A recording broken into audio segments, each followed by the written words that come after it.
سلام بچه ها، ما اگر که در لابوبو آنباکسی کنیم. آخه توی لپتاپم میخوام در لابوبو حرف بزنیم. توی لپتاپم نوشته لابو ترندیه، پازوزو گذاشته شده و شیطانی و خیلی شیطانی ترین سکریتی مکرا. فهمیدین؟ این صدا از بابا میاد چون که توی اتاق بستن. فهمیدین؟ میگه که وقتی لابو ترند شد خیلی قوی بود. اون وقت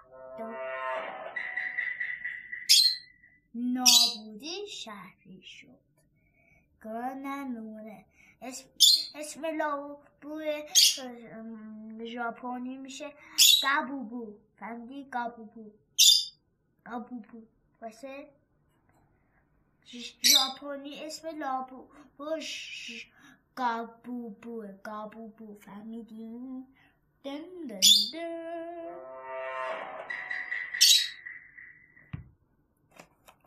باشه؟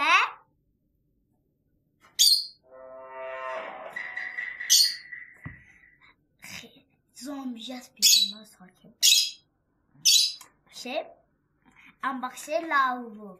اینجا نوشته لابوبو ترند شد چون که یه مجموعه بزرگ بود که میگفتن هر کسی اونجا به چشماش برق بزنه بعدم همه رو کنترل میکنه.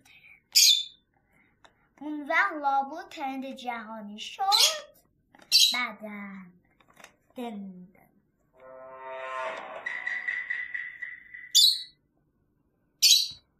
شنیدین؟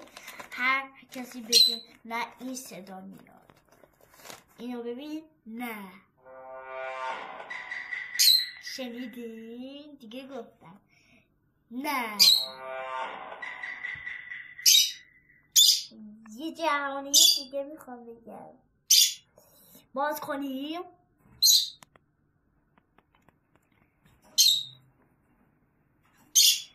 بابا ببین بقیه‌شو گفتم یه چیزی بعدا خیلی زود ببر دوربینو بعدم من میام باشه.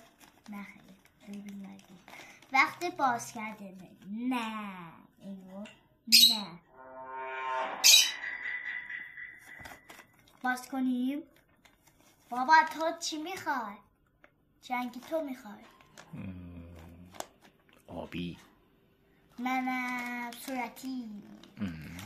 این شما و این شیطان عجیب. نه این شما و این شیطان عجیب و غریب.